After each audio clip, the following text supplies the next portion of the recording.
Isn't it annoying when people are super talented at everything they try? Meet Mildred Diedrichson, an All-American basketball player, a champion golfer, baseball star, and she even won a sewing competition at the South Texas Fair. Oh, and she was an Olympic gold medalist too. She earned her nickname Babe after the legendary slugger Babe Ruth when she hit 5 home runs in one childhood baseball game. She could do anything, and she switched her attention to track and field when the Olympic Games came to Los Angeles in 1932. Diedrichson qualified for 6 athletics events, but the rules meant she was only allowed to enter 3. She opted for the 80-metre hurdles,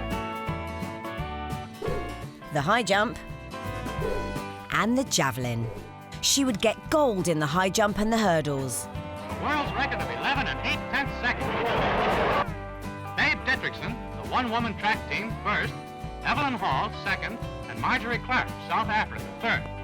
I'm awfully glad to have been able to set this new hurdle mark and hope to do some better some other time. The javelin would complete a magical trio. The javelin is a throwing event in which athletes throw a spear 2 meters long as far as possible. Skillful use of the run-up is vital in the javelin throw, judging when to brace their front foot against the full weight of the propelled body. As you saw, this timing can have dire results.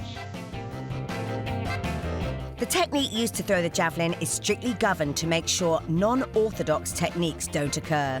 The javelin must be held at its grip and thrown overhand, over the athlete's shoulder or upper arm.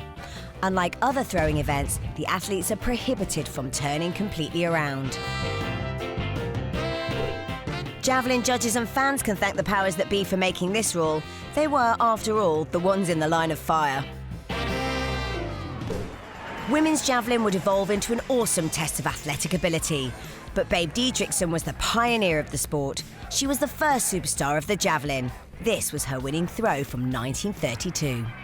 And here's the one and only Babe Diedrichson of the United States. She set the world's Olympic record at 132 feet and 7/8 of an inch. Diedrichson became one of the most famous women in the United States. I'm awfully glad to have won this Olympic record. Alas, when she featured in an advertisement in 1935, she was declared a professional, so she had to give up all amateur competition. That didn't faze the talented Diedrichson. She turned her hand to other sports. She was the first American woman to win the British Amateur Open, and she won the United States Women's Open by 12 strokes. Her achievements would be immortalised in the movie Babe. No, not that one. Her life story portrayed by Susan Clark. The amazing Babe Diedrichson. They don't make them like that anymore.